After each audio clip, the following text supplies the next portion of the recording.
Sometimes life doesn't just knock you down.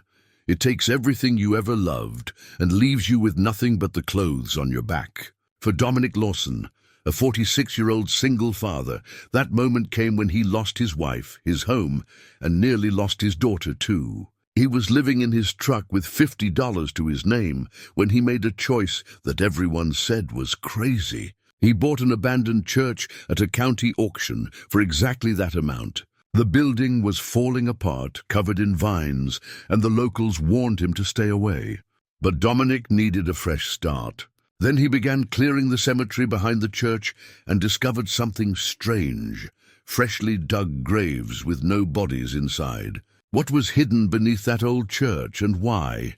Before we jump back in, tell us where you're tuning in from. And if this story touches you, make sure you're subscribed, because tomorrow I've saved something extra special for you. Dominic Lawson hadn't always been the kind of man who slept in his truck and counted pennies for gas money. There was a time, not so long ago really, when he'd been the kind of father who coached Little League on weekends, the kind of husband who brought flowers home on Fridays, the kind of man who believed that if you worked hard and loved harder, everything would turn out fine. That was before Cora died. It happened on a Tuesday morning in April 2 years back. She'd been making breakfast, humming along to the radio like she always did, when the aneurysm hit. By the time Dominic got her to the hospital, she was already gone. The doctor said it was quick, that she didn't suffer. They said it like that was supposed to be a comfort, like the speed of it somehow made the loss less devastating. It didn't. Cora had been his center, the calm eye in whatever storm life threw at them. Without her, Dominic simply fell apart. He stopped showing up to his job as a construction foreman, stopped returning phone calls, stopped doing much of anything except sitting in their bedroom, holding her pillow, breathing in the fading scent of her lavender shampoo. Their daughter Jocelyn tried to hold things together. At 21, she'd just started her senior year of college, studying journalism with dreams of changing the world, one story at a time. Instead, she found herself dropping classes to come home, trying to pull her father out of his grief, trying to keep the bills paid with her part-time waitressing job. But grief is expensive, and so is living. The mortgage payments fell behind. The collection calls started. Jocelyn begged him to snap out of it, to fight, to be the father she needed. But Dominic couldn't find his way back. He was drowning, and he didn't have the strength to reach for the lifeline she was throwing. 6 months after Cora's death, the bank foreclosed on their house. That's when Jocelyn's patience finally broke. She moved in with a friend across town, and the look in her eyes when she left, disappointment mixed with something harder, something that looked like contempt, cut deeper than anything else. She'd lost her mother, and now, in a way, she'd lost her father too. "I can't watch you destroy yourself anymore," she'd said, standing in the driveway with her suitcase. "When you decide to be a person again, call me." She hadn't called him since. He'd tried reaching out a few times, but his messages went unanswered. At 23 now, Jocelyn had her own life, her own struggles. She didn't need a broken father weighing her down. So Dominic did what broken men do. He drifted. He took odd jobs when he could find them, slept in his truck when he couldn't afford a motel, and tried not to think too hard about how far he'd fallen. His savings dwindled to almost nothing. His last paycheck from a week-long roofing job left him with exactly $50 after he'd paid for gas and a few meals. That's when he saw the notice at a rest stop bulletin board. County tax auction, Milldale next Saturday. He didn't know why he drove there. Milldale was 3 hours west, a town he'd never heard of in a part of the state he'd never visited. But something pulled him there anyway, some instinct he couldn't name, some feeling that maybe, just maybe, this was where he needed to be. Milldale turned out to be the kind of town time had forgotten. Main Street was lined with boarded-up shops and faded awnings. The few businesses still open, a diner, a hardware store, a post office, looked like they were hanging on by sheer stubbornness. The people Dominic saw moved slowly, eyeing him with the particular wariness small towns reserve for strangers. The auction was held in the county courthouse, a limestone building with columns that had probably been impressive a century ago. Now it just looked tired. Maybe a dozen people sat in folding chairs, most of them looking bored, as the auctioneer droned through parcels of land nobody wanted. Then came Lot 47, St. Jerome's Church, built 1891, abandoned since 1974, 1 acre including the structure and cemetery. Starting bid, $50. Dominic sat up straighter. $50! That was exactly what he had. The auctioneer waited. No one raised a hand. The room was silent, except for someone coughing in the back. $50, Dominic heard himself say. Heads turned. The county clerk, a thin woman with silver hair pulled into a severe bun, peered at him over her glasses. Her nameplate read, Mrs. Audra Pemberton. "You sure about that, son?" the auctioneer asked. "That old church is in rough shape. Real rough." $50, Dominic repeated. Mrs. Pemberton leaned forward, her voice low but carrying. "That property has a history. Not a good one. You might want to reconsider." But Dominic was already standing, already walking to the front to hand over his last $50 in cash. The auctioneer shrugged, counted the bills, and stamped the papers. Just like that, Dominic Lawson owned a church. After the auction, he stopped at the only diner in town, Floyd's Place, according to the hand-painted sign. Inside, it smelled like coffee and bacon grease. A handful of locals sat at the counter, their conversation dying the moment Dominic walked in. The owner, a heavy-set man in his 60s with kind eyes and weathered hands, nodded from behind the counter. "Help you?" "Coffee, please," Dominic said, sliding onto a stool. "And maybe directions to St. Jerome's Church." The diner went completely silent. Floyd, it had to be Floyd, poured the coffee slowly, his expression thoughtful. "You're the one who bought that place." "Just did." "Son, I'm going to give you some free advice along with this coffee." Floyd set the cup down carefully. "Some places are empty for a reason. Some doors are better left closed. I just need a roof," Dominic said quietly. "That's all?" Floyd studied him for a long moment, and something in Dominic's face must have softened him, because he sighed and pulled out a napkin to draw a rough map. "East on County Road 12, about 3 miles. Can't miss it, only church out there. Just be careful. That's all I'm saying." The church was exactly where Floyd said it would be, set back from the road behind a wrought iron fence choked with vines. St. Jerome's had probably been beautiful once, red brick with white trim. A bell tower reaching toward the sky, stained glass windows that would have caught the morning light just right. Now it was a ruin. The vines had claimed most of the exterior walls. Several windows were broken. The front steps sagged dangerously. The bell tower listed slightly to the left, like an old man with a bad hip. But it had a roof. That was something. Dominic pushed through the creaking door into the nave. Dust motes danced in the shafts of light coming through the broken windows. Old pews sat in crooked rows, their wood warped and split. At the front, where an altar should have been, there was only empty space and debris. On the wall hung a portrait, surprisingly intact. A stern-looking priest in dark robes, his eyes seeming to follow Dominic as he walked down the aisle. No nameplate, just those watchful eyes. That first night, Dominic swept a corner clear, rolled out his sleeping bag, and lay there listening to the building settle and creak around him. The truck had been cramped and cold. This was cold too and drafty, but it was a roof, his roof. Before he fell asleep, he pulled out a pen and paper and wrote a letter he wasn't sure he'd ever send. "Dear Jocelyn, I know you don't want to hear from me. I know I let you down, but I bought a church today, yes, a whole church, and I'm going to fix it up. I'm going to make something good out of it. Maybe make something good out of myself again, too.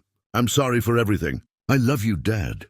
He folded the letter, tucked it into his pocket, and closed his eyes. Outside, the wind picked up, rattling the loose shutters and whispering through the broken windows. Somewhere in the darkness beyond the church, Dominic could have sworn he heard footsteps on gravel. But he was too tired to investigate, too tired to do anything but sleep.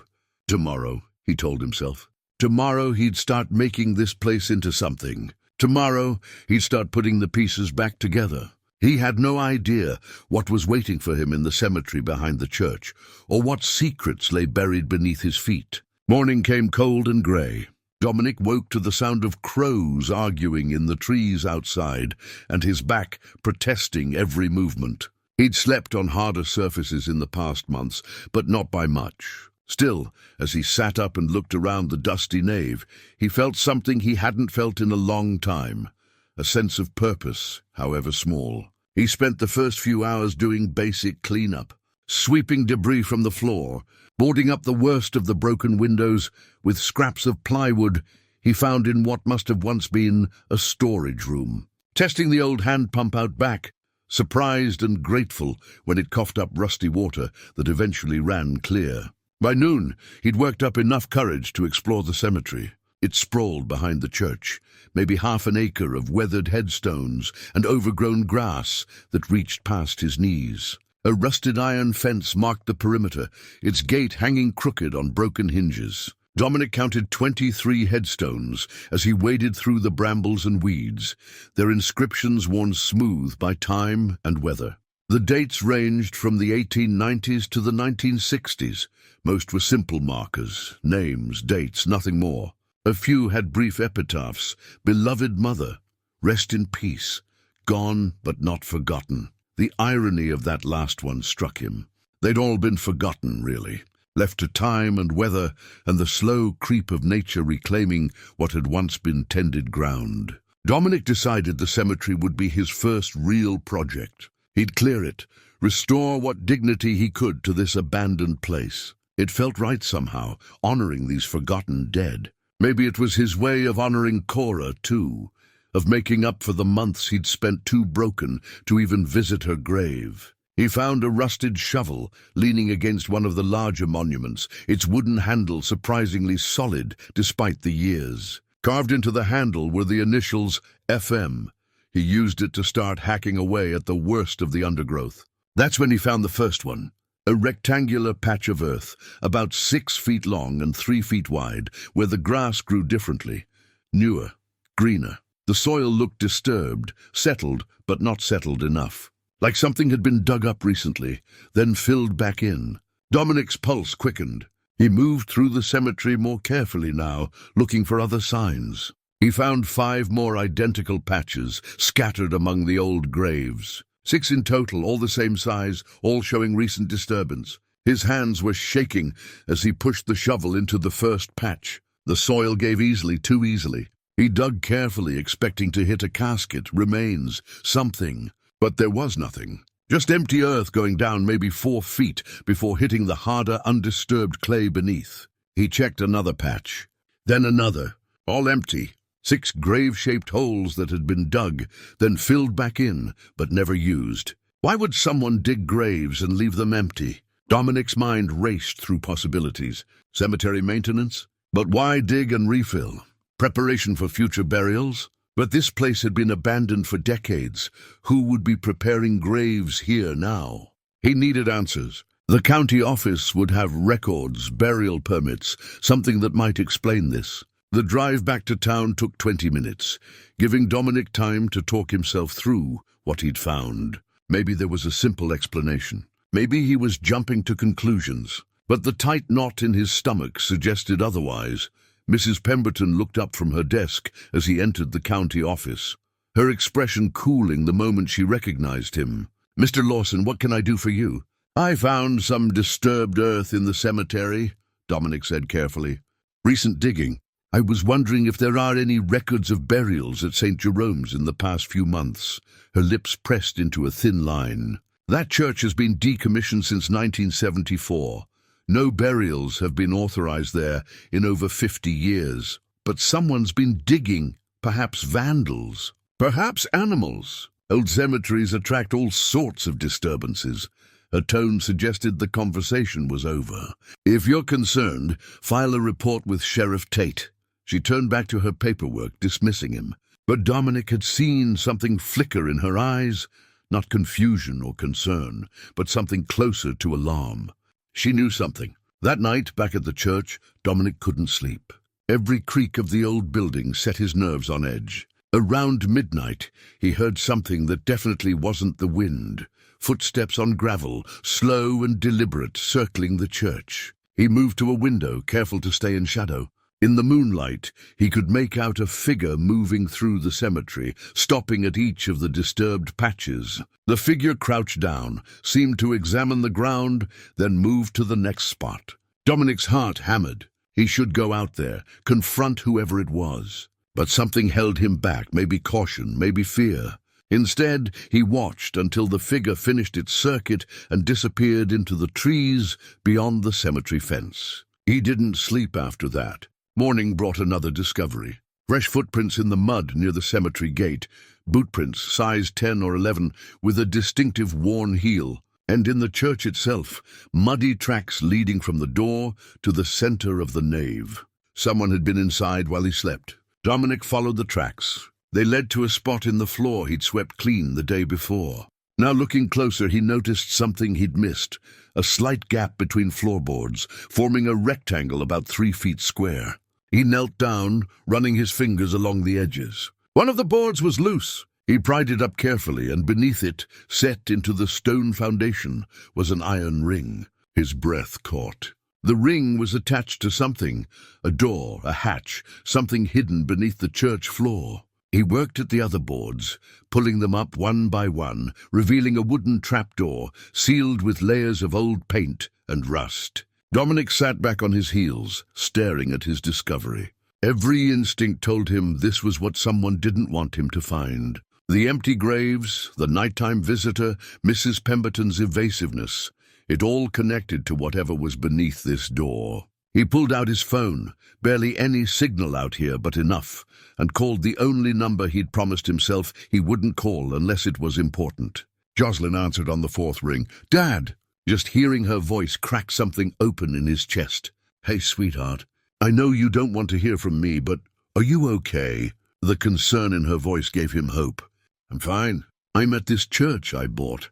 I know that sounds crazy, but I found something. Something strange. And I wanted someone to know in case what? In case I'm not being paranoid." He laughed, but it sounded hollow even to his own ears. "There's a trapdoor under the church. Empty graves out back. Someone's been watching the place." Silence on the other end. Then quietly, "Dad, are you safe?" "I think so. I'm going to open the trapdoor tomorrow, see what's down there. I just wanted you to know where I am. In Milldale, at St. Jerome's Church. Don't open it alone." Her voice was firm now, the old Jocelyn coming through. "Promise me you won't open it alone." "I promise." He paused. "I miss you, Jocelyn." Another silence, softer this time. "I miss you too.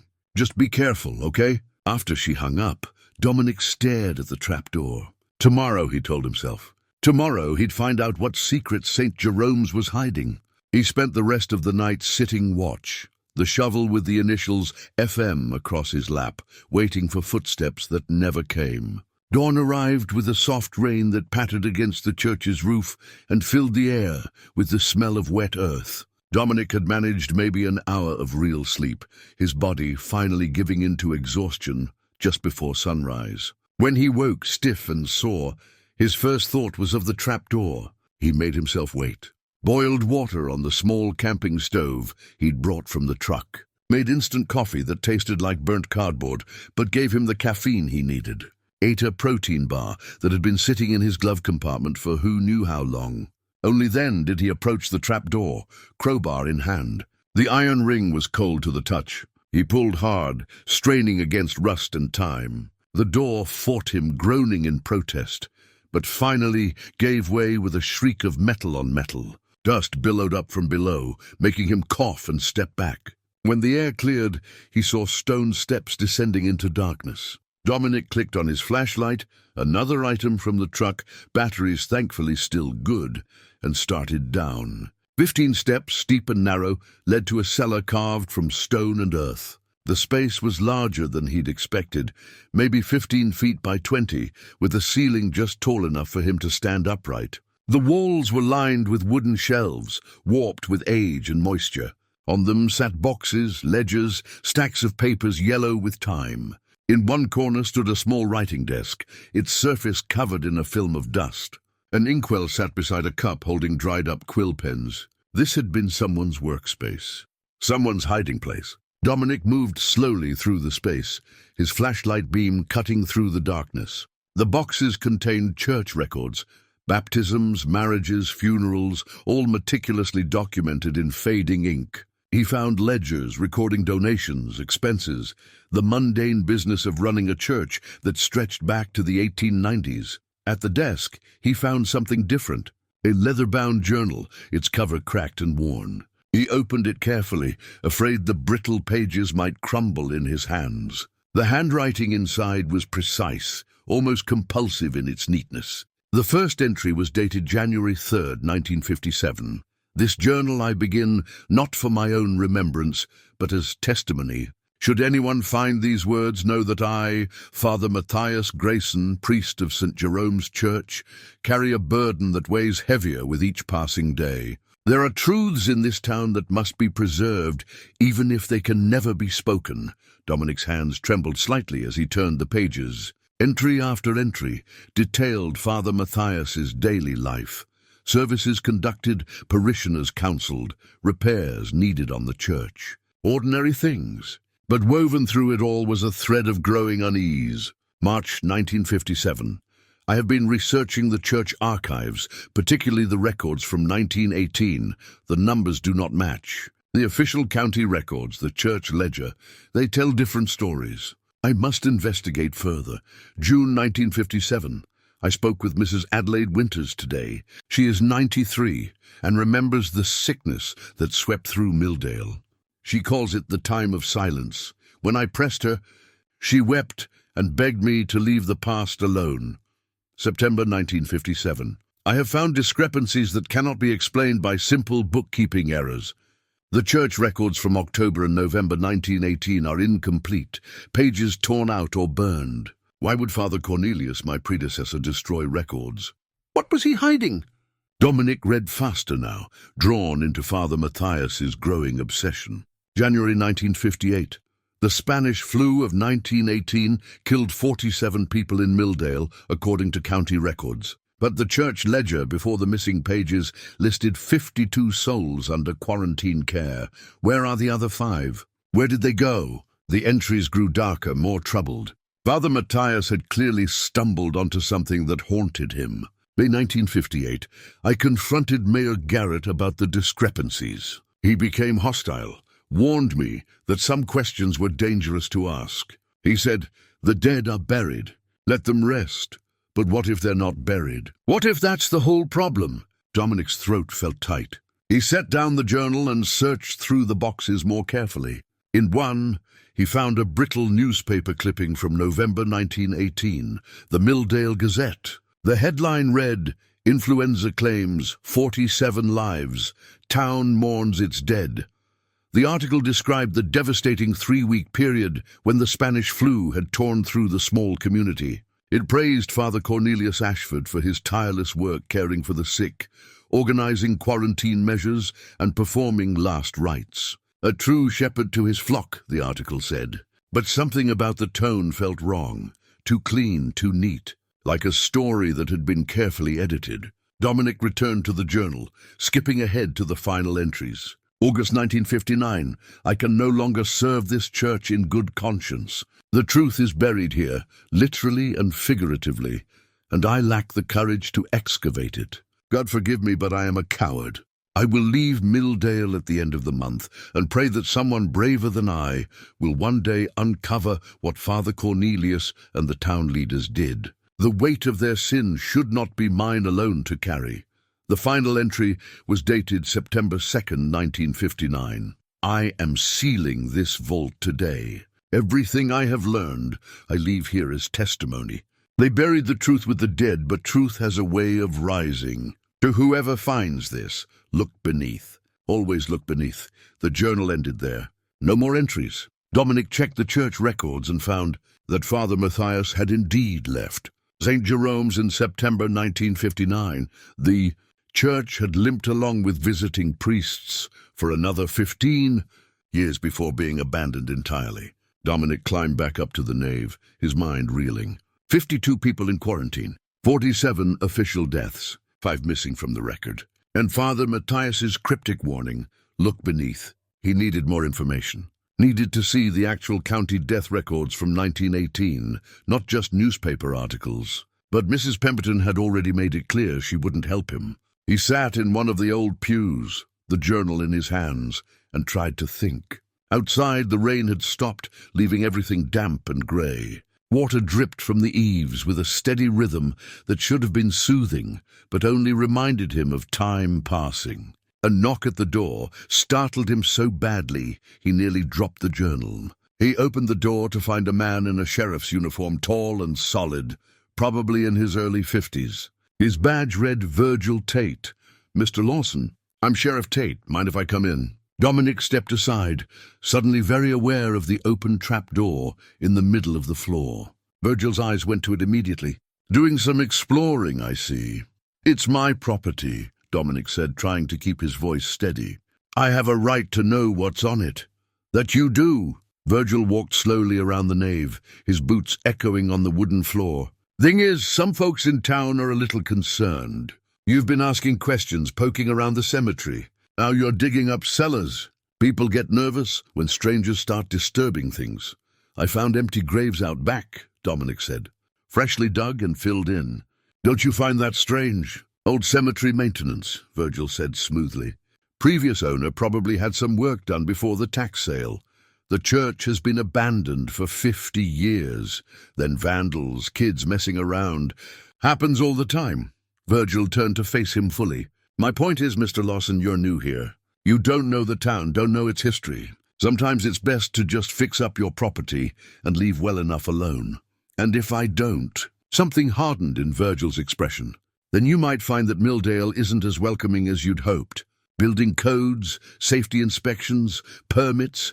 There's a lot of red tape that can make a man's life difficult if he's not careful." It wasn't quite a threat, but it was close enough. Dominic held the sheriff's gaze, refusing to look away first. Finally, Virgil sighed and headed for the door. "Just friendly advice, Mr. Lawson. This town has a long memory, and some things are better left in the past." After he left, Dominic went to check on his truck. All 4 tires had been slashed. Tucked under the windshield wiper was a note written in block letters, "Leave." Dominic stared at the slashed tires, anger and frustration warring in his chest. He had almost nothing left. This truck, this church, and a mystery that was starting to feel more dangerous than he'd anticipated. Someone wanted him gone badly enough to destroy his only means of transportation. He walked back into town, the 3 miles feeling longer with each step.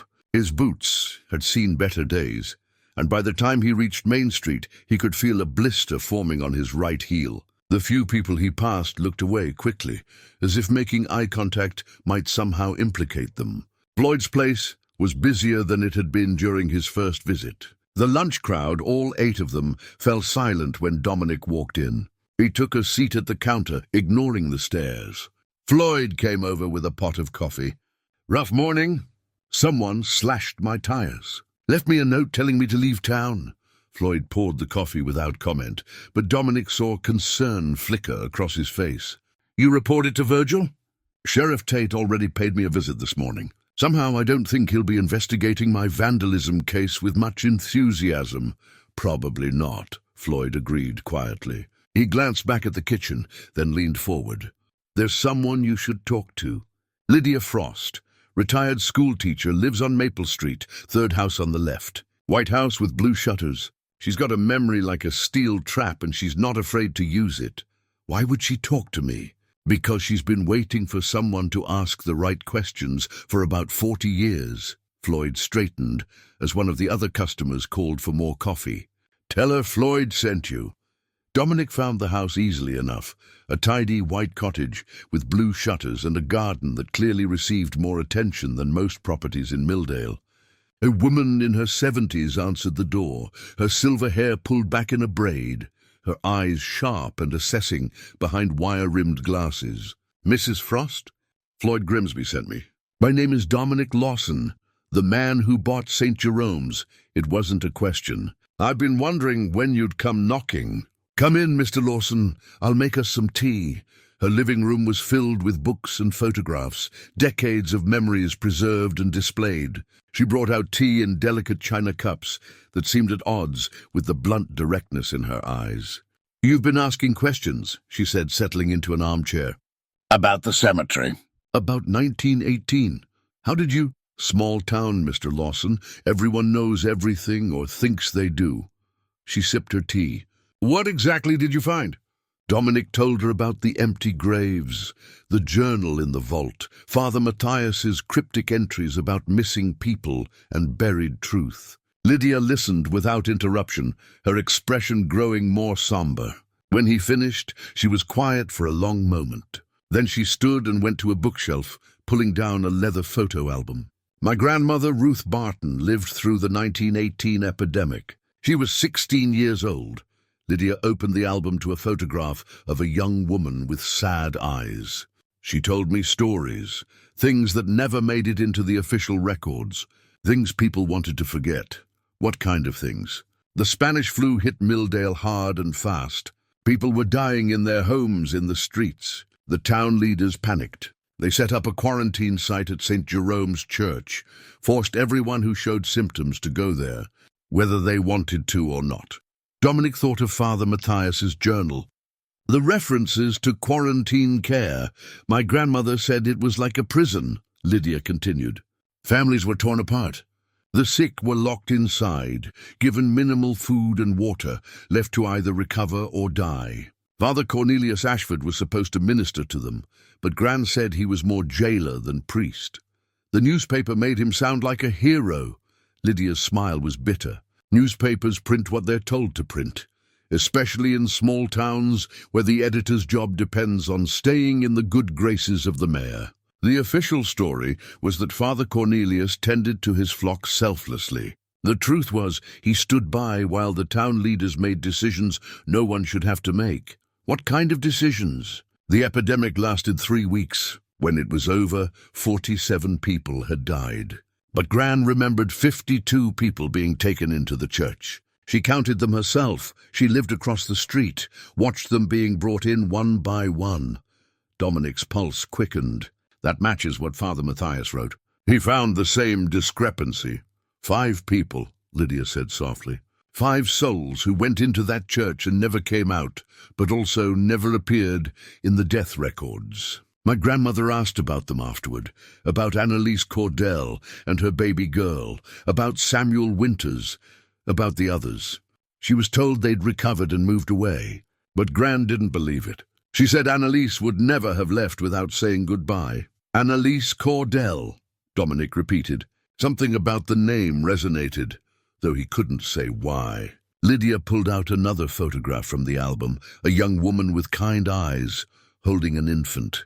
Annalise Cordell, age 24. Her daughter was named Grace. She was 2 years old when the epidemic came. She paused. Gran said that after the quarantine ended, she saw men digging behind the church one night. Not in the cemetery, but beyond it. When she asked about it, she was told to mind her business. How many men? She couldn't say for sure. It was dark, and she was watching from a window. But she counted at least 4 or 5 of them. Dominic thought about the empty graves he'd found. Mrs. Frost, do you know anything about a priest named Father Matthias Grayson? I knew him when I was a girl. He was at St. Jerome's in the 50s. Kind man, but troubled. He left suddenly one year, and no one really talked about why. She looked at Dominic intently. Did his journal tell you what he discovered? Not exactly. He wrote that the truth was buried, that someone needed to look beneath, but he never said what specifically happened to those 5 missing people. Lydia closed the album carefully. Mr. Lawson, my grandmother spent the last years of her life believing something terrible happened in 1918, something the town covered up. She died thinking no one would ever know the truth. I've waited 40 years for someone to care enough to dig deeper. Why didn't you investigate yourself? I tried, but I'm not an outsider. I have family here, a reputation, connections. Asking too many questions would have cost me dearly. She looked at him steadily. You don't have those constraints. You're already an outsider. They've already made that clear with your tires and your threatening note. You know about that? I know this town. I know how it protects its secrets. She stood and walked to a drawer, pulling out an envelope. These are copies of letters my grandmother kept. Letters from Annalise Cordell to her sister, written during the quarantine. Gran found them after Annalise disappeared, read them, then decide if you want to keep digging. Dominic took the envelope, feeling its weight. Why are you helping me? Because truth matters, Mr. Lawson. Because those 5 people deserve to be remembered. And because, she hesitated, because I think my grandmother was right. I think something unspeakable happened here. And the people responsible built this entire town's identity on top of that lie. Back at the church, as evening shadows lengthened, Dominic sat in the vault and read Annalise's letters by flashlight. Her handwriting was delicate, shaky in places, the words of a frightened young mother watching her daughter grow sicker by the day. The final letter was dated October 30th, 1918.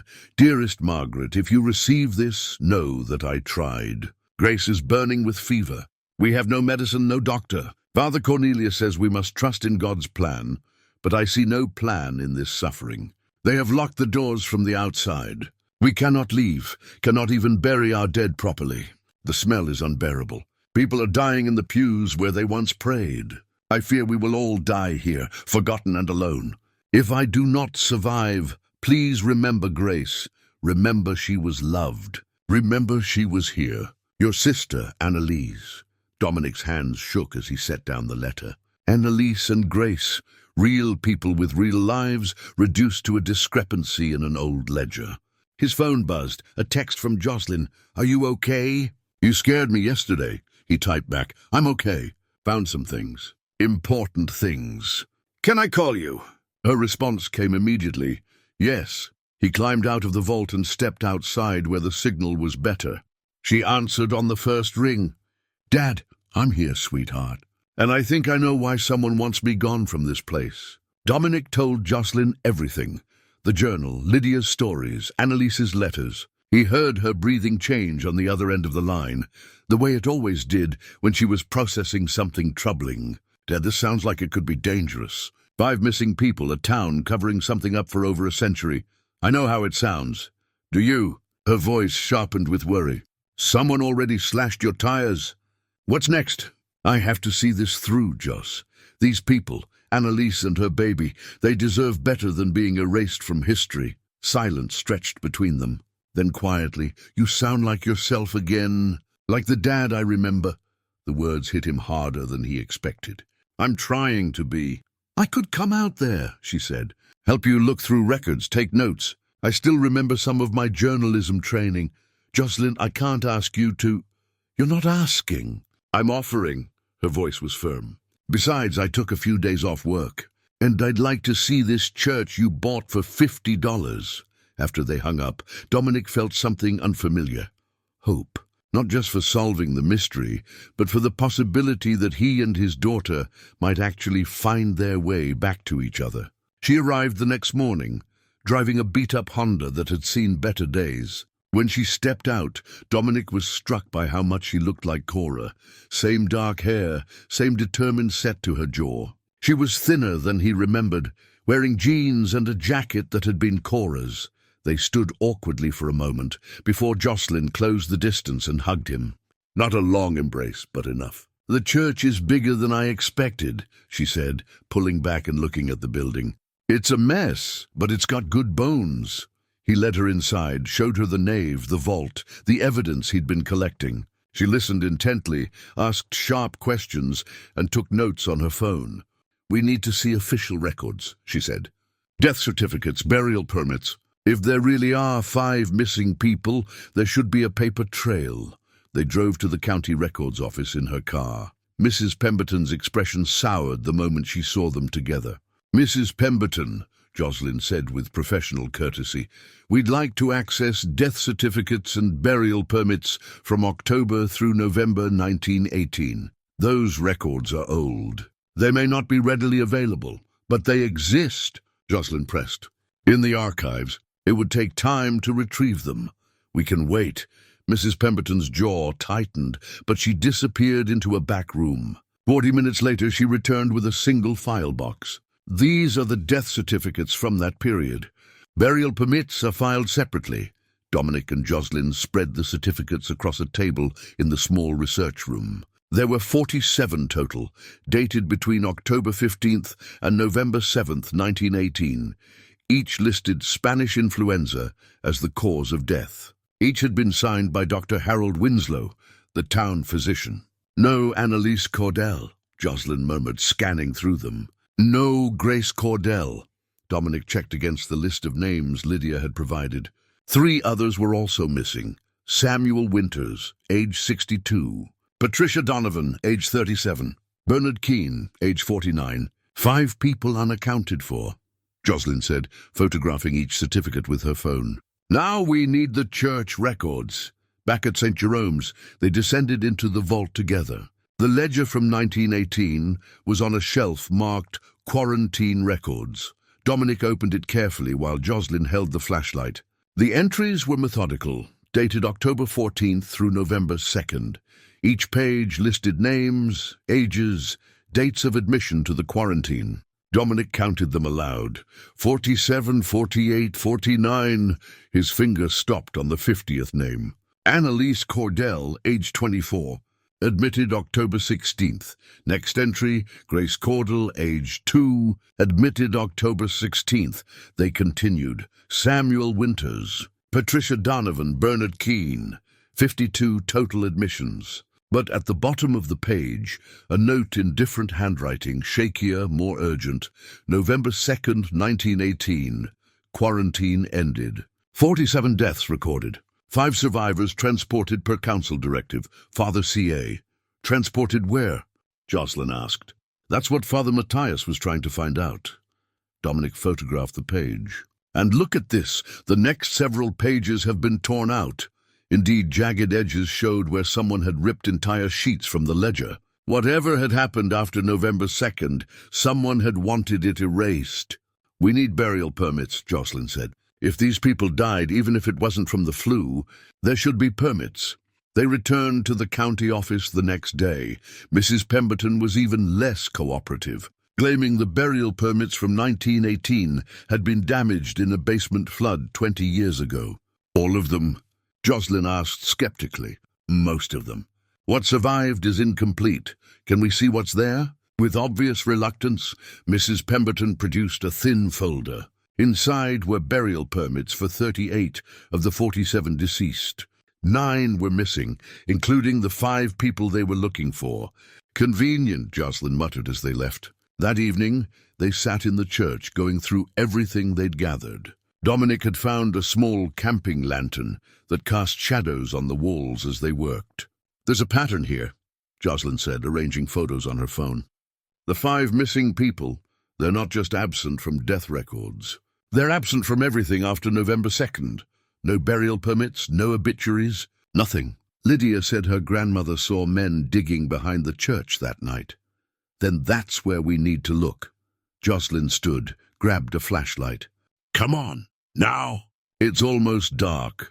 Better than broad daylight where everyone can see what we're doing. They went to the cemetery, moving past the marked graves to the area beyond the fence. The ground here was rougher, overgrown with scrub brush and young trees. Jocelyn swept her flashlight back and forth while Dominic followed. Here, she said, stopping. Look at this. A depression in the earth, roughly rectangular, mostly filled in but still visible, about 6 feet long. Then another a few yards away, and another. 5 depressions total, arranged in an irregular line. These aren't the empty graves I found in the cemetery, Dominic said quietly. These are older. Decades old. Jocelyn crouched down, touching the ground. If bodies were buried here in 1918, and this area was never officially part of the cemetery, they'd be unmarked, forgotten. They stood in silence, the weight of it settling over them. 5 people, murdered or left to die, buried in secret ground, and erased from history. We need proof, Jocelyn said finally. We need something concrete before we can accuse anyone of anything. Back in the vault, Dominic searched more carefully through the boxes. He found old financial records, correspondence, years of accumulated church business. Then in a box marked Personal Effects, Father C.A., he found a small leather pouch. Inside was a key, tarnished brass, about 3 inches long. A paper tag attached to it read, Mine Gate, Eastern Ridge. What mine? Jocelyn asked. Dominic thought back to his conversations in town. Floyd had mentioned old mining operations, abandoned when the ore ran out in the 1890s. There were tunnels all through the hills around Milldale. He dug deeper in the box and found a letter, folded and sealed with wax that had long since cracked. The envelope was addressed simply, "To whom it may find." With trembling hands, Dominic broke the seal and pulled out the letter. The handwriting was elegant, but showed signs of stress, pressed too hard in places, trailing off in others. November 5th, 1918, he read aloud. "To whoever finds this testimony, may God grant you the courage I lacked. I am Father Cornelius Ashford, priest of St. Jerome's Church, and I am a coward." Jocelyn moved closer, reading over his shoulder. "The influenza took 47 of my parishioners. I prayed with them, gave them last rites, watched them suffer and die. When it was over, 5 remained, weak, sick, but alive. The town council met in emergency session. Mayor Garrett argued that letting these 5 people back into the community risked reigniting the epidemic. He said we had to take measures to ensure the town's survival." Dominic's voice caught. He cleared his throat and continued. "I objected, I argued. But I was outvoted, and I was threatened. They said if I spoke against them, my sister and her children would suffer for it. So I stayed silent while they took those 5 people, good people, people I had sworn to protect, and sealed them in the old mine shaft on Eastern Ridge. I heard them calling out. I heard them for 3 days before the voices stopped." The letter trembled in Dominic's hands. "I have hidden this confession and a vial of blood from one of the victims as evidence of what was done. The key to the mine is enclosed.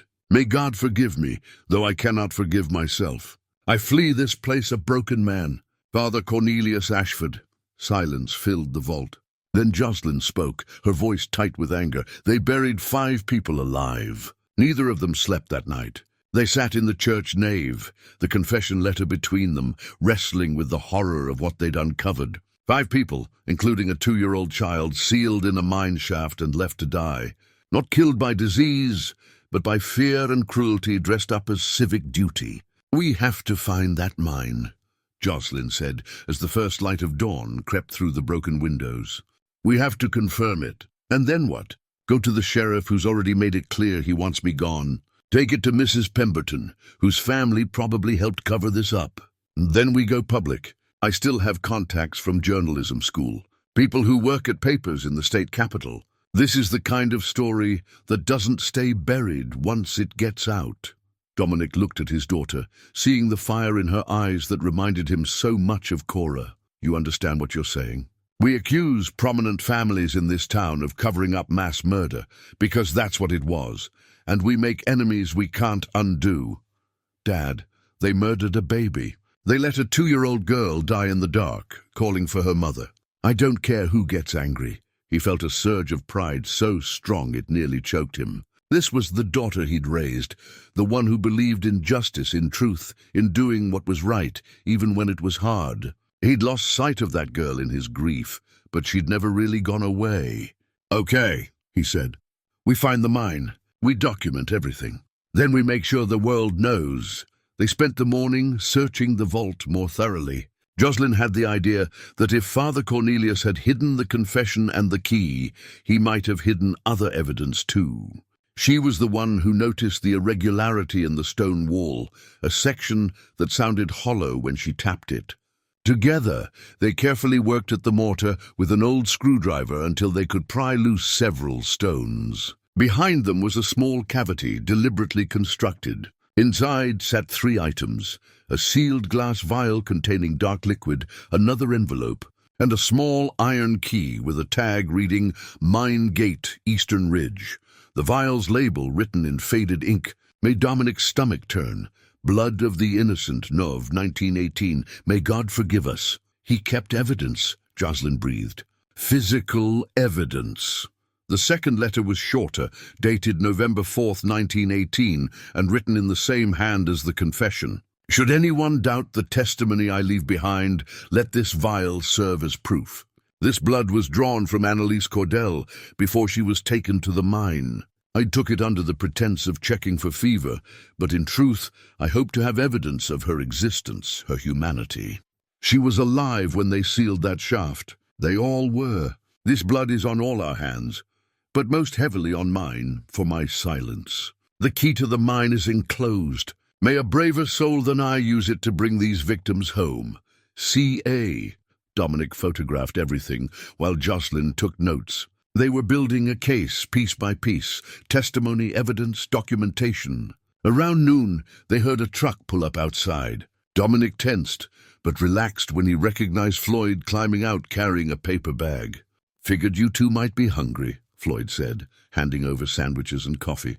"Whole town's talking about you going through county records. Thought I'd check in." They invited him into the church and showed him what they'd found, everything except the vial which Dominic had carefully wrapped and hidden. Some evidence was too important to show anyone yet. Floyd read Father Cornelius's confession with shaking hands, tears streaming down his weathered face. "My great-grandmother," he said hoarsely. "Patricia Donovan. She was 47 years old. She made quilts. She sang in the choir, and they buried her alive in a mine shaft. We're going to find that mine," Jocelyn said gently. "We're going to bring them home." Floyd wiped his eyes. "I'll help you. I know these hills. I've hunted them since I was a boy. Eastern Ridge has 3 old mine entrances that I know of. We can check them all. Floyd, if you help us, people in this town will turn on you too. Let them. I've lived with this weight my whole life, knowing something was wrong, knowing the story didn't add up, but being too scared to push. I'm done being scared." They agreed to search the next day. Floyd would bring supplies, rope, better flashlights, tools for breaking through any barriers they might find. Dominic would have preferred to go immediately, but Floyd was right that they needed to be prepared. That evening, while Jocelyn was outside getting better phone signal to call her contacts in journalism, Dominic heard a vehicle approach. This time it was Sheriff Virgil Tate's cruiser. Virgil stepped out slowly, his expression harder than it had been before. "Mr. Lawson, we need to talk." "About what?" "About you stirring up trouble. About you breaking into sealed county archives." "We didn't break into anything. We requested public records." "About you trespassing on private property." Virgil's hand rested on his belt, near his weapon. "The old mine shafts on Eastern Ridge are on private land. Property of the Garrett family. You go up there, you're trespassing." "Interesting," Dominic said carefully. "How did you know we were interested in the mines?" Virgil's jaw tightened. "Small town. Word travels.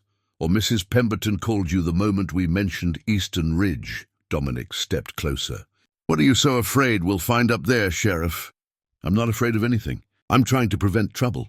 Those mines are dangerous, unstable tunnels, cave-in risks. People have died in them. People died in them in 1918 too. 5 people. Sealed inside and left to die." The words hung in the air between them. Virgil's face went carefully blank. "I don't know what you're talking about." "Yes, you do. Your great-grandfather was on the town council that made the decision. That's why you're here, not to protect me from danger, but to protect your family's reputation. You're making serious accusations without proof. We have proof. Father Cornelius's confession. Church records showing 5 people who entered quarantine and never officially came out. County records that mysteriously have no death certificates or burial permits for those 5 people." Virgil took a step back, his face flushed. "Even if what you're saying is true, and I'm not saying it is, you're talking about events from over a century ago. Everyone involved is long dead. What good does it do to drag their names through the mud now?" "What good?" Jocelyn's voice came from behind him. She'd returned without either of them noticing. "How about justice? How about making sure Annalise Cordell and her daughter Grace are remembered as real people who lived and died, not as numbers in a ledger that don't add up? Miss, you don't understand what you're messing with. This town has important families, people with resources and influence. Are you threatening us, Sheriff?" Jocelyn had her phone out recording. "Because that sounds a lot like a threat." Virgil's face darkened. "I'm warning you. For your own good. There are people in this town who won't take kindly to you destroying reputations based on ancient history. Then those people have something to hide," Dominic said quietly. and we're going to find out what. After Virgil left, tires spitting gravel, Jocelyn showed Dominic her phone. Got all of that recorded. If anything happens to us, nothing's going to happen, Dominic said, hoping he sounded more confident than he felt. But that night, lying in his sleeping bag in the church, he heard them again. Footsteps in the cemetery, voices low and urgent. He looked out to see multiple figures moving through the darkness with flashlights, examining the ground where he and Jocelyn had found the depressions. They were checking the secret graves, making sure nothing had been disturbed. Dominic watched until they left, his heart pounding. Tomorrow they would go to the mine. Tomorrow they would find the truth that had been buried for 107 years. And tomorrow, he suspected, would be when things got truly dangerous. The morning came too quickly. Dominic had barely slept, hyper-aware of every sound, every shadow. When Jocelyn emerged from the small room she'd claimed as her own, what had once been the priest's office, she looked just as tired. "I kept thinking about Grace," she said quietly over instant coffee. 2 years old. The same age as... She stopped. Dominic knew what she'd been about to say. The same age as the daughter Jocelyn and Cora had talked about having someday, back when the future seemed full of possibilities instead of losses. Floyd arrived at 8 with supplies packed in his truck. Rope, industrial flashlights, a first aid kit, bottles of water, and a crowbar. "The mine entrance I'm thinking of is about 5 miles east, up a logging road. It's the only one with an iron gate. The others collapsed decades ago." They drove in Floyd's truck, Dominic in the passenger seat, Jocelyn in the back taking notes and photographs of everything. The logging road was barely a road at all anymore. 2 ruts through scrub brush and pine trees, winding upward into the hills. Eastern Ridge loomed above them, its rocky face scarred by old mining operations. They passed rusted equipment, collapsed structures, the bones of an industry that had died long before Dominic was born. "There!" Floyd said, pointing. The mine entrance was a dark mouth in the hillside, reinforced with timber that had somehow survived the decades. An iron gate blocked the opening, secured with a heavy padlock green with age. Dominic pulled out the brass key. His hands shook slightly as he fitted it into the lock. For a moment he thought it wouldn't work. Too much rust, too many years. Then something clicked. The lock opened. The gate swung inward with a shriek of metal that echoed into the darkness beyond. Cold air breathed out from the tunnel, carrying the smell of damp earth and stone and something else, something old and still. "Last chance to turn back," Floyd said, though his voice made it clear he had no intention of turning back himself. Jocelyn switched on her flashlight. "Let's go." They entered single file, Floyd leading, then Jocelyn, then Dominic. The tunnel was narrow, reinforced with timber beams that groaned under the weight of the mountain above. Their footsteps echoed strangely, and water dripped somewhere in the darkness ahead. "The main shaft goes down about 200 yards, Floyd said, his voice hushed. "Then it branches. We're looking for signs of deliberate sealing, piled rocks, timbers, anything that looks like it was meant to block passage." They walked in silence, the only sounds their breathing and the scuff of boots on stone. The temperature dropped the deeper they went, and Dominic's breath came out in visible puffs. After what felt like an eternity but was probably 10 minutes, Floyd stopped.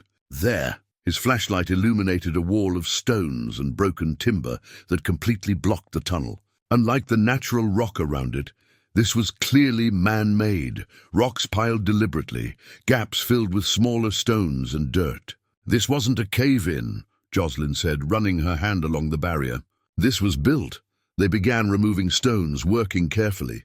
The rocks had settled over the decades, packed tight by time and the weight pressing down. Dominic's back ached, his hands scraped and bleeding, but he kept working. Behind this wall was the truth. Behind this wall was Annalise. After an hour, they'd created an opening large enough to crawl through. Floyd went first, his flashlight beam disappearing into the space beyond. "Oh, God," they heard him say. Dominic and Jocelyn scrambled through after him and froze. The chamber beyond was maybe 20 feet across, with a ceiling barely high enough to stand. And scattered across the stone floor were the remains, skeletal, some still wearing scraps of clothing, their bones arranged in positions that told stories of final moments. Someone huddled against the wall, someone curled in a fetal position, someone with their arms wrapped around something smaller. Jocelyn made a sound, half sob, half gasp, and turned away, her hand over her mouth. Dominic approached the figure with the smaller skeleton slowly, reverently. A woman's skeleton, judging by the size and the remnants of a dress that had somehow survived. In her arms, or what had been her arms, the tiny bones of a child. Around the woman's neck, barely visible beneath the bones of her ribs, was a tarnished locket. With trembling hands, Dominic picked it up, brushing away dirt. The locket opened at his touch. Inside were 2 photographs, preserved by the sealed locket from the worst of time's decay. A young woman smiling, and a baby with Cora's eyes. No, not Cora's eyes, but the same shape, the same spacing, family resemblance reaching across generations. Annalise, he whispered, and Grace. The realization hit him like a physical blow, so hard he had to sit down on the cold stone floor. He pulled out his wallet with shaking hands and found the photograph he always carried. Cora on their wedding day, radiant and beautiful. He held it next to the locket picture. The resemblance was undeniable. The same facial structure, the same smile. "Dad?" Jocelyn's voice seemed to come from very far away. "Dad, what is it?" "I need to show you something," he managed. "Back at the church. In my truck. There's a box, my grandmother's things." "Your grandmother?" "I never knew her well. She died when I was young. But my mother once told me," he struggled to remember, "that Grandma Pearl's mother had died young, that she'd been raised by an aunt. I never thought to ask more. But Pearl's mother." The pieces were falling into place, connections he should have seen earlier but had been too close to recognize. "We need to get back to the church," he said, standing abruptly. "Right now." Floyd looked at the remains. "We can't just leave them. We're not leaving them. We're going to get authorities, proper forensic teams, people who can document everything correctly." Dominic was already backing toward the opening they'd made. "But first I need to check something. Something important. They took photographs, dozens of them, from every angle. Documented the positions of the remains, the state of the clothing, every detail they could capture. Jocelyn was thorough, her journalism training taking over even as tears streamed down her face. The drive back to town took half the time the drive out had, Dominic urging Floyd to go faster. At the church, he went straight to his truck and pulled out a storage box he'd retrieved weeks ago. A box he'd been meaning to go through but hadn't had the heart to face. His grandmother's things, old photographs, letters, a family Bible. He found what he was looking for buried near the bottom, a photograph of himself as a small boy, maybe 7 years old, standing in front of St. Jerome's Church. Next to him stood an elderly woman with kind eyes. Written on the back, in faded ink, "Dominic and Grandma Pearl, St. Jerome's, summer 1986. He opened the Bible to the family tree recorded on the inside cover. His hands shook so badly Jocelyn had to help him hold it steady. "Pearl Cordell Lawson," Jocelyn read aloud. "Born 1923, daughter of Margaret Cordell and—" She stopped, her eyes going wide. "Margaret Cordell, sister of Annalise Cordell." The silence in the church was absolute. "Annalise's sister Margaret survived," Dominic said, his voice breaking. "She had a daughter, Pearl. Pearl was my grandmother." "Which means Annalise was your great-great-aunt," Jocelyn finished. "And Grace was your great-great-aunt too. Dad, this is your family. This whole time, you've been investigating your own family's murder." Dominic sat down heavily on a pew. The church he'd been drawn to, the mystery he'd been compelled to solve, it had never been random. Some part of him, some deep instinct had led him here, had brought him home to the family he'd never known he'd lost. "They were erased," he said quietly. "Annalise and Grace, they were erased from history. No one remembered them. No one mourned them. They died alone in the dark, and the world forgot they ever existed." Jocelyn knelt beside him, taking his hand. "But we remember them now.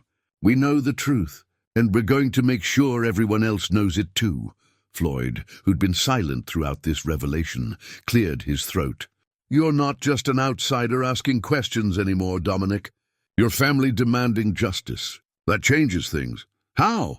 It means you have every right to see this through. It means when the people in this town try to shut you down, you can look them in the eye and say, they murdered my family. Floyd's expression was fierce. It means you're not going anywhere until this is finished. The revelation changed everything. What had been a stranger's quest for truth became deeply, painfully personal. Dominic spent that evening going through every document, every photograph, piecing together the family history that had been fractured by silence and shame. Margaret Cordell, Annalise's younger sister, had been 17 when the epidemic hit. She'd escaped quarantine because she'd been visiting relatives in another county when the outbreak began. By the time she returned, her sister and niece were gone, officially relocated according to town records, though Margaret had never believed it. The letters Lydia had given him took on new meaning now. They weren't just historical documents. They were messages from his great-great-aunt, written in the final days of her life, personal, family. "We need a strategy," Jocelyn said, pulling him back to the present. She had her laptop open, notes spread across the desk. "We have evidence, but we need to present it in a way that can't be ignored or dismissed. What are you thinking?" "We document everything first. High-resolution photos of the mine, the remains, every piece of evidence from the vault. We scan all the documents. Then we contact multiple outlets simultaneously. Newspapers, TV stations, online journalists. Make it impossible to suppress," Floyd nodded. "And we need to reach out to other families. I'm not the only descendant of the victims in this area. There's a woman over in Polk County, Linda Weathers. Her great-grandfather was Samuel Winters. There are others too, scattered around. If we can get them together, show them what we found—" "Strength in numbers," Dominic said. "Exactly. And witnesses. The more people who know what we've uncovered, the harder it'll be for anyone to bury it again." They worked through the night, creating a comprehensive file of evidence. Jocelyn's journalism background proved invaluable. She knew how to organize information, how to build a narrative that was both factual and compelling. By morning, they had a plan. Floyd would reach out to other descendants. Jocelyn would contact journalists she trusted. And Dominic would prepare a formal statement for the authorities. Not Sheriff Tate, but the state police and the Attorney General's office. "Once we make this public, there's no taking it back," Jocelyn warned. "Are you ready for what comes next?" Dominic looked at the photograph of Annalise and Grace, at the locket he now wore around his own neck.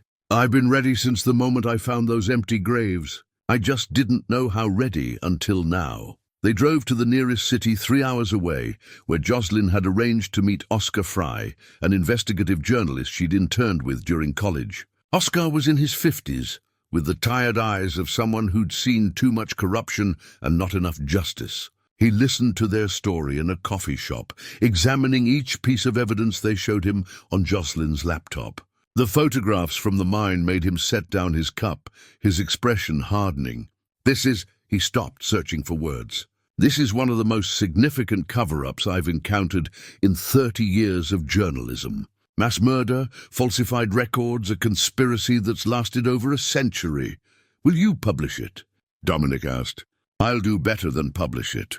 I'll make sure every major outlet in the state picks it up. I'll contact the Attorney General personally. I covered his campaign. He trusts me.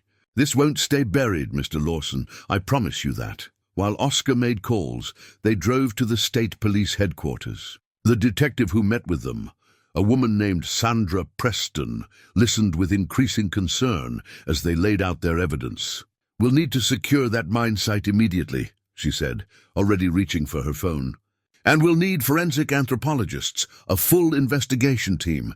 Mr. Lawson, this is going to become a major criminal investigation. Even though the perpetrators are long dead, I understand. You may need to testify, provide documentation, possibly face hostile questioning from people who don't want this truth exposed. I'm prepared for that." Detective Preston studied him for a moment, then nodded. "Good, because what you've uncovered, this matters. These victims deserve justice, even if it's 100 years late." By evening, the first news stories started appearing online. Oscar had worked fast, and other journalists hungry for the story had picked it up. The headlines were stark. Mass murder cover-up in Milldale, 1918. Epidemic victims found in sealed mine. Century-old secret exposed. Town leaders buried 5 people alive. Dominic's phone rang. It was Lydia Frost. "I just saw the news," she said, her voice thick with emotion. "My grandmother would have been so grateful." "Thank you, Mr. Lawson. Thank you for having the courage she always wished someone would have." More calls came in. Floyd reported that he'd reached 4 other descendant families, all shocked and eager to know more. Linda Weathers, Samuel Winter's great-granddaughter, was driving up from Polk County the next day. But not all the reactions were positive. Sheriff Tate left a voicemail, his voice tight with barely controlled anger. "What you've done, stirring up all this trouble, these accusations, you'll regret this, Lawson. This town will make you regret this." Mrs. Pemberton's message was colder. "You've destroyed good people's reputations based on ancient history. I hope you can live with yourself." And there were others, anonymous calls, some threatening, some simply angry. People who saw what Dominic had done not as justice, but as betrayal, as an outsider tearing down their community's carefully constructed history. That night, they returned to Milldale to find a crowd gathered outside St. Jerome's Church. Maybe 30 people, some holding signs. "Leave our history alone. Outsider, go home. The past is the past." But there were others, too. Floyd stood near the church steps with 6 people. Descendants of the victims, supporters who believed in the truth. They'd formed a protective line, a buffer between the hostile crowd and the church. Dominic got out of the car slowly, Jocelyn beside him. The angry voices grew louder. Then a woman pushed through the crowd, elderly, leaning on a cane, but with fire in her eyes. She walked right up to Dominic. "I'm Linda Weathers," she said loudly enough for everyone to hear. "Samuel Winters was my great-grandfather. For 80 years, my family was told he died of the flu and was buried somewhere unknown. Now I know the truth. He was murdered, sealed in a mine and left to die." She turned to face the crowd. "If you're angry about that truth coming out, then you're angry at the wrong person. Be angry at the people who did it. Be angry at the cover-up. Don't be angry at the man who finally gave my family answers." The crowd grew quieter. Some people left, uncomfortable with the confrontation. Others stayed, but looked less certain. Virgil Tate pulled up in his cruiser, got out slowly. For a moment, Dominic thought he was going to arrest someone. Instead, the sheriff just looked tired. "State police are taking over the investigation," Virgil said quietly. "I've been asked to cooperate fully." He paused. "My great-grandfather made a terrible choice. That's on him, not on me. But I'm sorry I tried to protect his memory instead of doing what was right. It wasn't much, but it was something." The state police arrived at dawn, a convoy of vehicles that transformed the quiet hillside into a crime scene. Detective Preston coordinated the operation with quiet efficiency. Forensic teams, evidence technicians, photographers, all moving with purpose into the mine. Dominic stood at a distance with Jocelyn and Floyd, watching as professionals did what he'd known needed to be done. They'd been asked to stay back, to let the experts work. But Preston had promised they could observe. "It's real now," Jocelyn said softly. "All of it." Linda Weathers had joined them, along with 3 other descendants who'd arrived overnight. They stood together in silence, a vigil for family members they'd never known but were finally learning to grieve. By midday, the forensic team emerged with their preliminary findings. Preston came to brief them personally. 5 sets of remains, consistent with what you reported. Based on the condition of the clothing and artifacts found with them, we can confirm they're from the early 20th century. We'll do DNA testing to establish identities, but given the documentation you've provided, I don't think there's much doubt. How long will the investigation take? Dominic asked.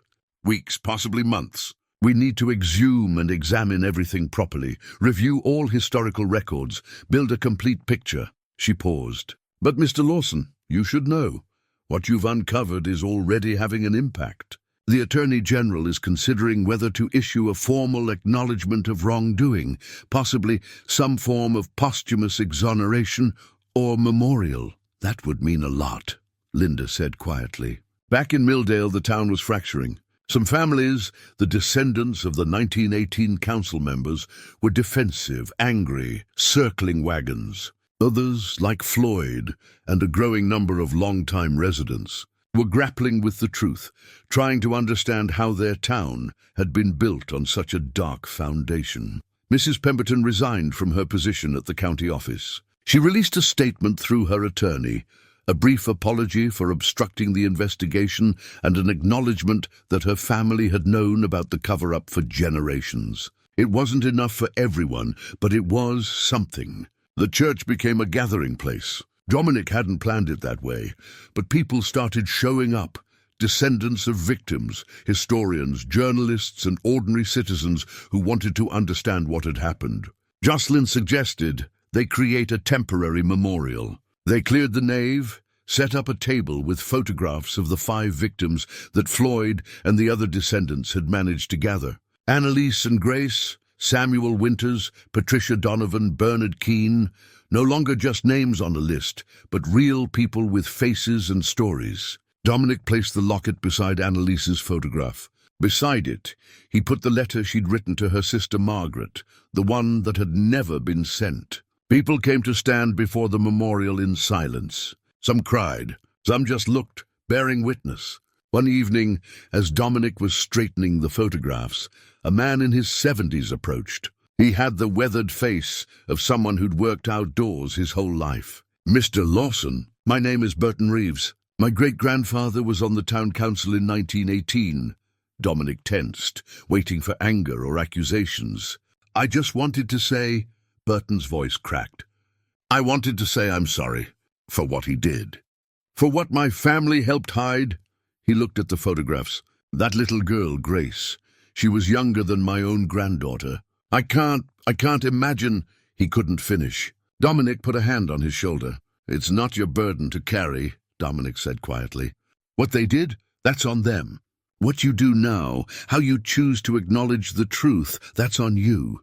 Burton nodded, wiping his eyes. "There's going to be a town council meeting tomorrow night to discuss a memorial, maybe renaming the park after the victims. I'm going to speak in favor of it, and I'm going to make sure people know my great-grandfather was wrong. What they did was murder, no matter how they justified it." After he left, Jocelyn came to stand beside Dominic. "People are changing their minds. Slowly, but it's happening. Not everyone. No, not everyone. But enough. Enough that this town might actually heal instead of just hiding." That night, while Jocelyn slept, Dominic sat in the church alone with his thoughts. He wore the locket now, Annalise's locket, feeling the weight of it against his chest. Family he'd never known he had, reaching across a century of silence to pull him here. He thought about Cora, about how grief had broken him so completely. But somewhere in that breaking, in that descent to rock bottom sleeping in his truck, he'd been led here, to this church, to this mystery, to this truth that needed finding. Maybe that's what redemption looked like. Not a straight path back to who you were, but a winding road to becoming someone new. Someone who could honor the dead by refusing to let them be forgotten. He pulled out paper and pen, old habits from the letters he'd tried to write to Jocelyn, and began writing. Not to Jocelyn this time, but to Annalise. A letter to a woman dead for over a century, but who felt more present than ever. "Dear Annalise, I'm your sister's great-grandson. I never knew you existed until a few weeks ago, but I feel like I've known you my whole life. I found you. I found Grace. And I promise both of you the world will remember. Your names won't be erased anymore. Your story will be told. You mattered. You lived. You loved your daughter. And that will never be forgotten again." He folded the letter and placed it on the memorial table beside her photograph. Outside, he heard a vehicle approach. For a moment, old wariness returned. Was it another threat, another attempt to stop him? But it was just Detective Preston's unmarked car. She got out, saw the light in the church, and came to the door. "Mr. Lawson, thought you should know. We've completed the preliminary DNA analysis. We used genealogical databases compared against your DNA sample and the other descendants." Dominic's heart rate picked up. "And?" "Confirmed. The woman and child found together, they're Annalise Cordell and Grace Cordell. And based on the DNA match, they're definitely your family. Preston's expression softened. I'm sorry for your loss, even though it happened long before you were born. After she left, Dominic sat in the silence of the church and let himself finally feel it all. Grief for family he'd never known, rage at their murders and something else. Something that felt almost like peace. He'd come here broken, seeking nothing more than a roof over his head. Instead, he'd found purpose. He'd found his daughter again, and he'd found the family history that had shaped his life without him ever knowing it. The town council meeting drew a crowd larger than Milldale had seen in decades. The high school gymnasium, borrowed for the occasion, was packed. Descendants of victims, descendants of perpetrators, journalists, curious onlookers, and state officials observing the proceedings. Dominic sat in the front row with Jocelyn on one side and Linda Weathers on the other. Floyd had saved seats for the other victim families. They formed a united front, quiet but determined. The council president, a younger man named Philip Crane, who'd only been elected the previous year, opened the meeting with visible nervousness. We're here tonight to discuss the recent discoveries at St. Jerome's Church and the Eastern Ridge mine site. The state investigation is ongoing, but we as a community need to decide how we respond, how we acknowledge what happened, and how we move forward. Burton Reeves was the first to speak. Standing at the microphone, he looked every one of his 73 years, but his voice was steady. My great-grandfather, Wesley Reeves, was on the town council in 1918. He participated in the decision to seal 5 people in that mine. For 107 years, my family kept that secret. We were complicit in erasing 5 innocent people from history. He paused, gathering himself. I stand here tonight to say what my great-grandfather should have said then. We were wrong. What they did was murder, and this town needs to acknowledge that truth and honor the victims. The gymnasium erupted in a mix of applause and angry muttering. Others spoke, some defending their ancestors' impossible choices in desperate times, others condemning the cover-up that had lasted generations. One woman shouted that Dominic was destroying the town's reputation for his own glory. A man countered that the town's reputation deserved to be destroyed if it was built on lies. When Dominic's turn came, he approached the microphone with his heart hammering. Public speaking had never been his strength, but this mattered too much to stay silent. My name is Dominic Lawson. Most of you know by now that I bought St. Jerome's Church a few weeks ago.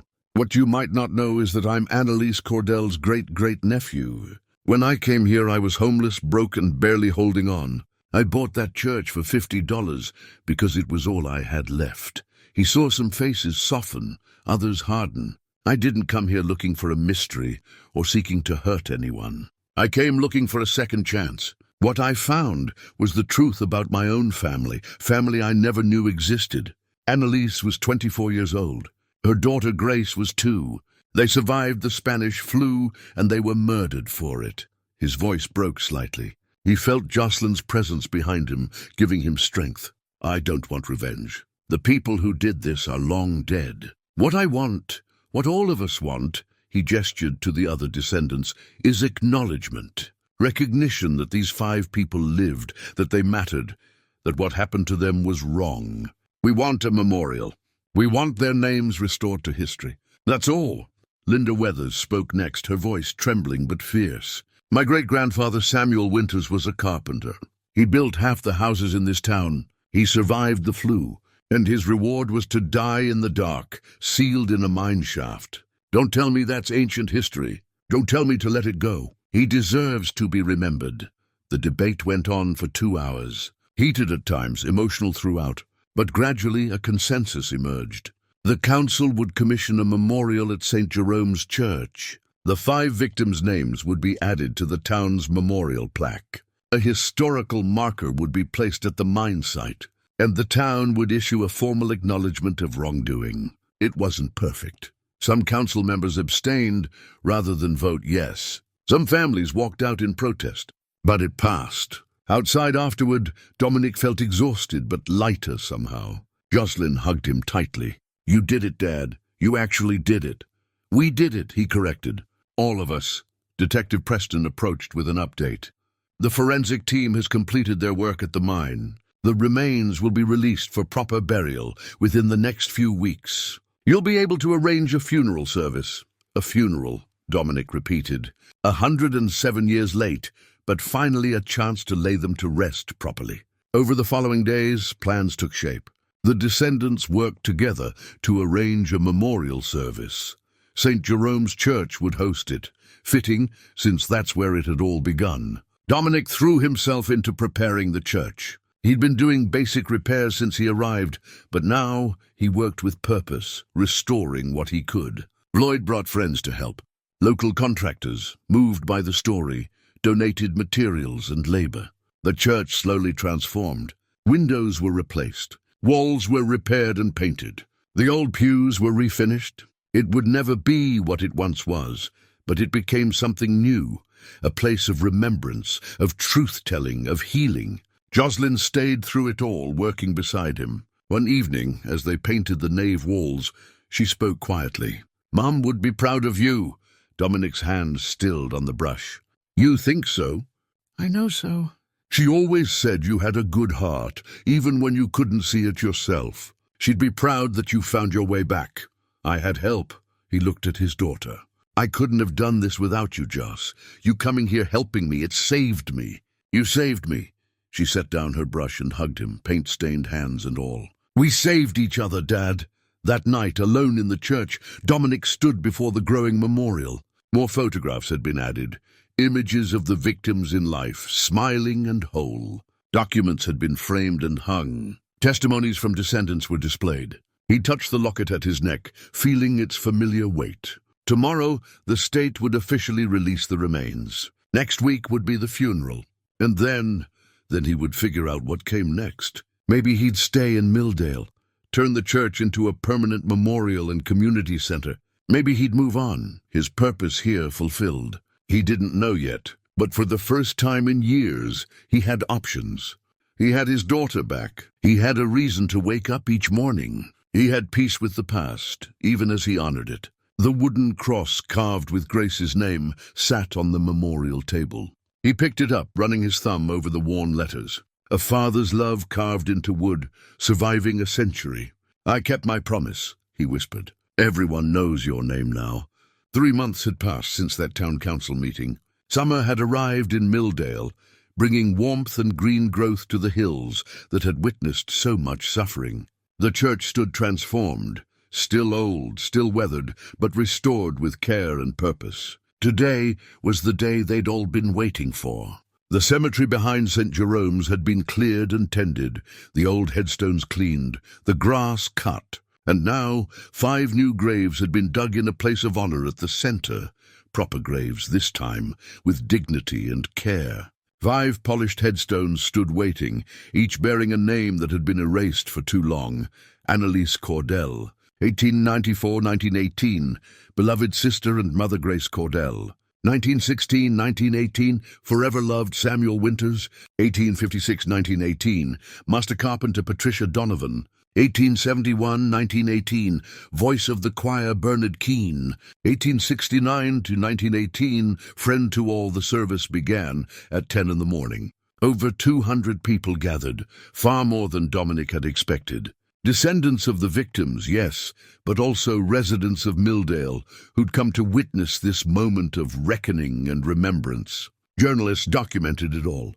State officials attended, lending their authority to the acknowledgement of truth. A local minister, Pastor Helen Cortez, led the service with quiet grace. She spoke of justice delayed but not denied, of the importance of truth, of the healing that comes from facing painful history rather than burying it. Lloyd spoke, sharing what he'd learned about his great-grandmother Patricia. She sang in this church every Sunday. Her voice could fill the whole building, they said. She survived the flu, and for that survival she was punished with death. But today we give her back her voice. Today we remember her song. Linda Weathers spoke about Samuel, the grandfather she'd never known, but had come to understand through this journey. He built homes for families, gave them shelter, And when he needed shelter, when he needed compassion, he was given a tomb instead. But we give him peace now. We give him the rest he was denied. Burton Reeves stood and spoke on behalf of the descendants of the council members. My great-grandfather and the others made a choice born of fear and desperation. But that doesn't excuse what they did. Murder is murder, no matter the justification. To the families of the victims, I say again, I'm sorry. We're sorry. And we commit to ensuring this truth is never buried again. Then it was Dominic's turn. He'd written and rewritten his words a dozen times, but now, standing before the gathered crowd with Jocelyn beside him, he set aside his notes and spoke from his heart. I came to Milldale 6 months ago with nothing but $50 and a broken spirit. I'd lost my wife, my home, my sense of who I was. I bought this church not knowing that it held the secrets of my own family's tragedy. Annalise Cordell was my great-great-aunt. Grace was my family. He paused, looking at the headstones. But they're more than just my family. They're everyone's family now. They represent every person whose story has been erased, every victim whose suffering has been denied, every truth that powerful people tried to bury. Today we say no more. Today we remember. He pulled out the locket, opened it to show the photographs inside. This is Annalise holding her daughter, a mother protecting her child even in the darkest moments. When I wear this, I carry her with me. I carry all of them with me. And I hope everyone here will carry them too. Not as a burden, but as a reminder that truth matters, that every life matters, that we owe the dead our honesty and our remembrance. The caskets, simple but dignified, were lowered into the ground. People filed past, each leaving a flower, a stone, a token of remembrance. Jocelyn laid a bouquet on Grace's grave, tears streaming down her face. Dominic knelt beside Annalise's grave and placed the wooden cross there, the one carved with Grace's name. "You're home now," he whispered. "Both of you. You're home." After the service, people gathered at the church. It had been transformed into something new, part memorial, part community center, part museum. The vault below had been preserved as an educational space, with Father Matthias's journal and Father Cornelius's confession displayed behind protective glass. A bronze plaque had been mounted by the entrance, St. Jerome's Memorial Center, in memory of Annalise Cordell, Grace Cordell, Samuel Winters, Patricia Donovan, and Bernard Keane, victims of injustice, 1918. As may truth and remembrance prevent such darkness from ever returning. Dominic stood on the church steps, watching people move through the building, reading the displays, bearing witness. Lydia Frost approached, leaning on her cane. "Your grandmother Pearl would be proud," she said. "She spent her whole life wondering what happened to her mother and aunt. You gave her the answer she never lived to receive." "I wish I'd known her better," Dominic said. "Wish I'd asked the right questions when I had the chance." "You're asking them now. That's what matters." Floyd came over with news. "The town's officially making this a historical site. You'll get funding for maintenance, educational programs. They want to make sure the story keeps being told." Jocelyn appeared at Dominic's side, her arm linking through his. Oscar Fry called. "The story's being picked up nationally. He thinks there might be a book deal if you're interested." "I don't know about that," Dominic said, "but maybe it was important to reach beyond Milldale, to make sure the lesson traveled further than this small town." As the crowd thinned and evening approached, Dominic walked through the cemetery one last time. He visited Annalise and Grace's graves, still covered with flowers from the day's service. Then he walked to a newer section, where another headstone had been placed recently. Cora Lawson, 1978-2023, beloved wife and mother. He'd had her remains moved here to rest near the church where he'd found his purpose. Near the family she'd never known she had. "I found my way back," he told her, touching the cool stone. "Just like you always believed I would. And Joss is here. She's okay. We're both okay." Jocelyn came to stand beside him, placing her hand on his shoulder. They stood together in the fading light, a father and daughter reunited, honoring the past while facing toward the future. The church bell rang, newly repaired, its voice clear and strong. Dominic had learned it had been silent since 1974, its clapper removed when the church was abandoned. Now it rang again, calling out across the valley, announcing that truth had returned to Milldale. And in that ringing, Dominic heard something more than just a bell. He heard voices remembered, lives honored, a promise kept,